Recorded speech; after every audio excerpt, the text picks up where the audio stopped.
On ne parle que de ça, c'est une figure mythique du football français, probablement l'entraîneur le plus populaire. Et pourtant, c'est lui qui le dit, il n'y a pas que le foot dans la vie. Guy Roux, bonjour. Bonjour. Alors vous sortez ce livre, il n'y a pas que le foot dans la vie. Et dans ce livre, ce sont des souvenirs, des anecdotes qui donnent quand même une image de vous totalement différente de celle qu'on a l'habitude de voir. Alors pourquoi vous avez sorti ce livre? On se demande si ça vous gênait qu'on vous cantonne simplement à l'image de l'entraîneur de la JOCR. Non, pas du tout. C'est sympathique quand la clientèle du football, en plus, est plutôt populaire, rurale. Ça me convient très très bien. Mais il y a 24 heures dans une journée, on peut compter qu'il y a 18 heures de veille. Je pouvais bien consacrer 11-12 heures au foot et 3-4 heures supplémentaires à m'intéresser au reste. Et donc, vous racontez donc ces anecdotes et ces rencontres extra-sportives. Et vous avez rencontré même dans ce livre les plus grands. Vous donnez des détails assez croustillants parfois. Et parmi les plus surprenantes, il y a cette rencontre avec Fidel Castro qui vous fait une proposition tout à fait étonnante. Est-ce que vous pouvez raconter un peu cette... Oui, déjà, la manière d'arriver à lui. Je suis arrivé dans la salle des hôtes d'honneur du gouvernement de Fidel Castro. Il était là avec son frère Raoul et un chapelet de ministres. Et on a eu une conversation extrêmement sympathique avec une interprète très douée. Au bout de 5 minutes, on ne s'aperçoit plus qu'on ne parle pas la même langue. Et il m'a raconté quelque chose que je n'avais jamais lu nulle part, que pendant la longue marche des guérilleros, qui l'a amené au pouvoir contre Batista, tous les soirs, il s'arrêtait près d'une clairière, il faisait un match de foot. Et bon, lui, il est d'origine espagnole. Hein. Il m'a dit, moi je jouais, mais j'étais pas le meilleur, il y en avait des meilleurs, on jouait avec un ballon avec un lacet, ça me blessait ici. Enfin, je voyais que c'était vrai.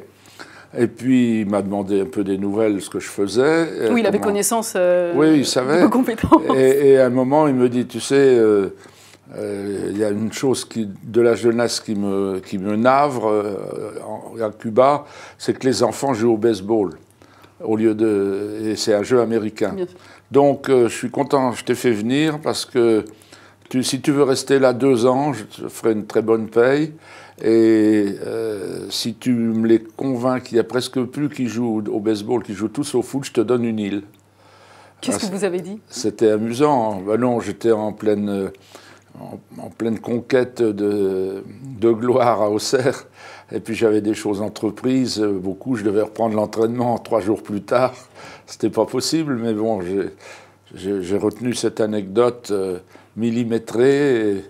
Alors vous en donnez d'autres qu'on ne va pas divulguer. On citera juste qu'il y a cet incroyable coup de fil à Mitterrand pour qu'il contacte la reine d'Angleterre pour sortir Cantona de prison. Il y a Noah qui est enfermé dans une histoire abracadabrantesque dans les toilettes pendant une demi-heure parce que Sarkozy arrive dans un stade de foot pour une rencontre. Ce qui est intéressant aussi, c'est que vous déboulonnez aussi l'image qu'on a eu longtemps de vous, de radin en survêtement, qui a été survendu par les Guignols il y a quelques années, et dans lequel on vous caricaturez en éleveur de champions, et avec cette fameuse phrase « c'est surtout pour pas gâcher ». Et dans le livre, vous revenez là-dessus, et vous déboulonnez cette image-là. J'ai jamais dit « il ne faut pas gâcher », c'est dans les Guignols. C'est dans les Guignols, oui, bien sûr. C'est un texte d'auteur. Bon, quand on n'a pas d'argent, on paraît radin. J'ai commencé mon enfance et mon adolescence sans argent. J'ai fait ma terminale, le lycée m'a pris comme maître au père pour que je ne paye pas ma pension que je ne pouvais pas payer. Donc à ce moment-là, on a pu dire que j'étais radin quand on a les poches vides.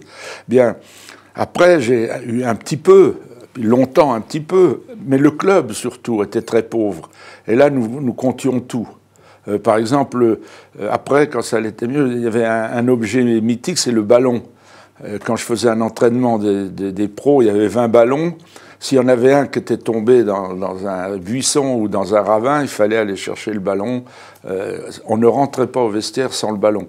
Et voilà. Vous avez fait quand même une politique de gestion voilà, très rigoureuse, que vous appliquez aussi dans votre quotidien, dans votre vie privée, et qui fait que, oui, en définitive, relativement. Mais bon, je m'arrange. Vous profitez des choses, vous l'expliquez. En fait, vous n'êtes pas radin, vous profitez des choses, mais parce que vous gérez bien certaines dépenses, vous arrivez à rebasculer certaines sommes sur d'autres dépenses. Donc, en définitive, l'image qu'on avait de vous... je pense que tout le monde toutes les mères de famille ou les pères de famille savent faire ça, surtout tant qu'on est pauvre. Le danger, il est après. Quand je ne suis pas devenu riche, mais je suis devenu aisé. Et donc, quand on est aisé, on peut un peu se laisser aller. Pourquoi changer ? Pourquoi changer de vitesse? Je veux dire, on peut porter qu'un costume à la fois, on peut manger que 3 fois par jour.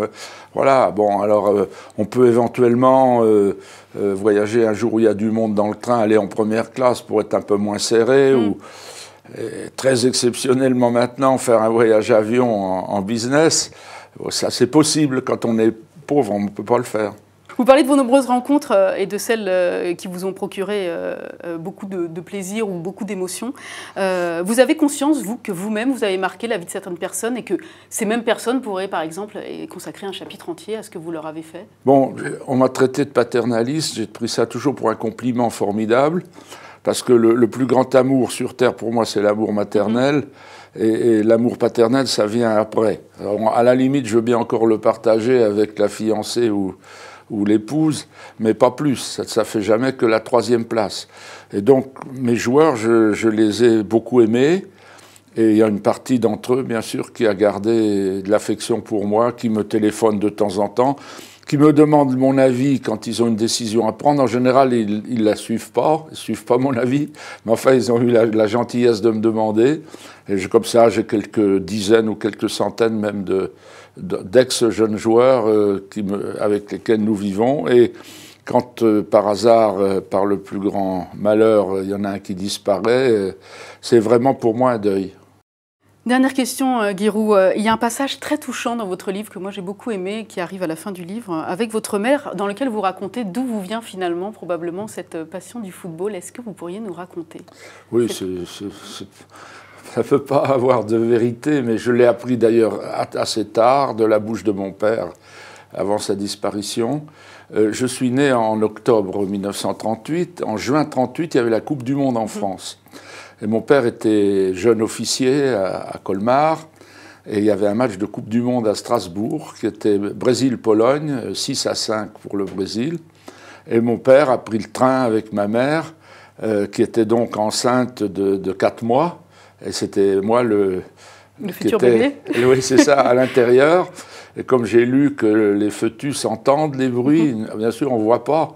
Je peux dire que j'étais dans un match de Coupe du Monde à 4 mois après avoir été... Oui, parce qu'elle était très, très enthousiasmée par... Non, je ne sais pas, ça, mon père ne me l'a pas dit. À mon avis, ça m'aurait étonné, parce qu'elle n'était pas du tout spécialiste. Mon père connaissait le foot, mais pas elle. Mais enfin, c'était un grand plaisir, la Coupe du Monde, et puis beaucoup de buts. Et puis même le Brésil, à cette époque-là, était prestigieux. Donc...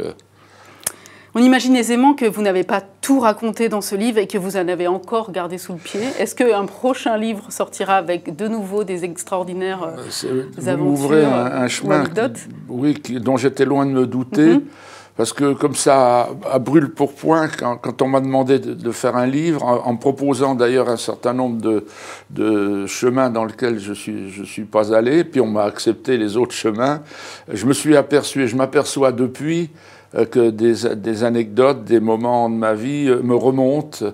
La mémoire, c'est un petit organe grand comme ça. J'ai du mal parfois à me souvenir si j'ai bien fermé ma porte avant de sortir, mais je peux raconter des anecdotes qui ont 50 ans ou 30 ans ou 40 ans. Il y en a beaucoup encore, bien sûr. Parce que moi, je suis un profiteur. C'est-à-dire que s'il arrive quelque chose, je le vis. Vous voyez, j'ai demandé mon chemin pour aller au parking dans le quartier à 2 jeunes qui m'avaient reconnu, qui voulaient faire une photo.